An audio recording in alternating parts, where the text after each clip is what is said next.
जब राम जी ने अनेक बाण मारे और रावण नहीं मरा, तब विभीषण जी ने बताया, पहली बात तो ये बताई कि नाभि में मारो, दूसरी बात बताई बोले प्रभु इन बाणों से नहीं मरेगा ये, क्योंकि इसके प्राण तो पहले ही एक बाण पर आपके पूर्वज रघु महाराज ने लिख दिए थे और वो बाण इस वक्त ब्रह्मा जी के पास है। तुरंत राम जी ने ब्रह्मा जी का आह्वान किया तो ब्रह्मा जी ने तुरंत बता दिया, बोले महाराज मेरे पास नहीं है। बोले जब मैंने रघु महाराज से बाण ले लिया था तो रावण ने देख लिया था, रावण को पता था कि मेरे प्राण इन्हीं बाणों में हैं, तो रावण ने खूब घनघोर तपस्या करके मुझे प्रसन्न करके वरदान मांगा। तो मैंने कहा वरदान मांगो, तो इसने वरदान में वही मांगा कि वो बाण मुझे दे दो जिसमें मेरे प्राण हैं। राम जी बोले तुमने दे दिया होगा। बोले प्रभु मैं भूल गया था कि वो बाण मांग सकता है। बोले फिर क्या हुआ? बोले वो बाण ले जाकर के इसने लंका में कहीं छुपाया है, अब वो नहीं पता कहाँ है। राम जी चिंता में बैठे, बोले रावण मर नहीं रहा है, इसका तो एक बाण में प्राण है। हनुमान जी महाराज आए, बोले भगवान कितना भी बड़ा राक्षस हो, कितना भी बड़ा धनवान व्यक्ति हो, कितना भी बड़ा बुद्धिमान व्यक्ति हो, वो अपनी गोपनीय से गोपनीय चीज किसी को नहीं बताता सिवाय अपनी पत्नी के, तो विशेष रूप से तब जब पत्नी भोली हो, सीधी हो।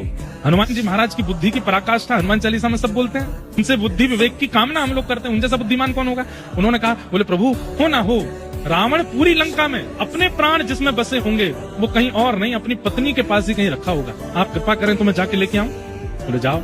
तो हनुमान जी ने एक बटुक ब्राह्मण का रूप बनाया, पहुंच गए मंदोदरी के पास। अब मंदोदरी तो रो रही थी, रो करके बस प्रार्थना कर रही थी, हे महादेव मेरे पति की रक्षा करो, मैंने सुना है इतने बाण राम जी ने चला दिए, अभी तक तो सब ठीक है, कृपा करके मेरे पति की रक्षा करो। इतने में ही हनुमान जी आ गए ब्राह्मण का रूप धारण करके। मंदोदरी के पास जैसे ही पहुंचे तो ब्राह्मण देख करके और चरण पकड़े, हे विप्र देवता आप मेरे पतिदेव को आशीष दीजिए ना, उनका बाल बांका ना हो, ये राम जी तो भगवान है, ये उसको उनको मार ही देंगे, मेरा सुहाग चला जाएगा, कृपा कीजिए ना। देवी तुम क्यों रोती हो? अरे तुम भूल गई क्या? हनुमान जी ऐसे बात कर रहे हैं जैसे इनको सब पता है।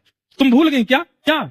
एक बाण है जिसमें रावण के प्राण बसते हैं और वो बाण यहीं लंका में ही उसने छुपा रखा, जब तक वो बाण नहीं मिलेगा तब तक राम जी इसको कैसे मार देंगे। ये तो हो गई थी हजारों साल पुरानी बात। मंदोदरी बोले अरे हाँ वो बाण तो मेरे ही भवन में रखा है। हनुमान जी बोले पता तो चल गया है, एग्जैक्ट हाउस नंबर और पता चल जाए वो कैसे पता चलेगा। हनुमान जी ने एक तकनीक बताई, बोले सुनो देवी, बाण तुम्हारे भवन में है, ये बात बस मैं और तुम जानते हैं, लेकिन देवी अगर तुम चाहती हो कि रावण की रक्षा हो, अपने उस भवन में जाओ, पुष्प अक्षत चंदन माला लेकर के जाओ, जहां पर वो बाण रखा है वहां पर पुष्प चढ़ा देना, अक्षत चढ़ा देना, आरती कर देना, और जब तक ये युद्ध चल रहा है उस स्थान का पूजन करती ही रहना। एक भी क्षण के लिए वो पुष्प अक्षत चंदन से विहीन नहीं होना चाहिए स्थान, नहीं तो कोई भी उस बाण का वहां से हरण कर लेगा। और मंदोदरी बोली मैं अभी जाती हूँ। हनुमान जी बोले जाओ, अब मैं भी मक्खी बन के आऊं पीछे। हनुमान जी लेंक से बन गए, मंदोदरी गई थाली सजा करके अपने निज भवन में, खूब सारे खंबे लगे थे, उनमें पीछे एक खंबा था जिसमें वो बाण चिना हुआ था भीतर। मंदोदरी गई, वहीं जाकर के जैसे ही माला चढ़ाई, अक्षत आदि लगाए, हनुमान जी छोटे से बन के गए, इतने में विशाल रूप धारण किया